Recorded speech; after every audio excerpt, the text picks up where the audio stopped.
Ito ang GMA Regional TV News. Mainit na balita mula sa Luzon, hatid ng GMA Regional TV.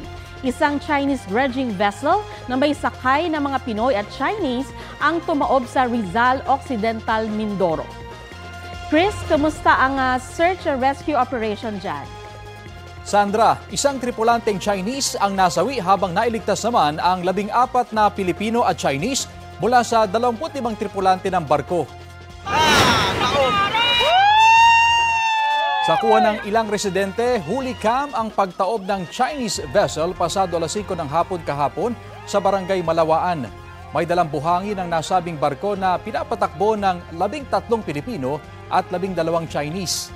Sa isinagawang rescue operations, na-recover ang katawan ng isang Chinese.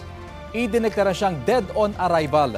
Patuloy ang paghahanap na pinapangunahan ng Philippine Coast Guard sa 7 Pilipino at 3 Chinese na nawawala pa rin. Ayon sa mga otoridad, posibleng natrap sila sa engine room.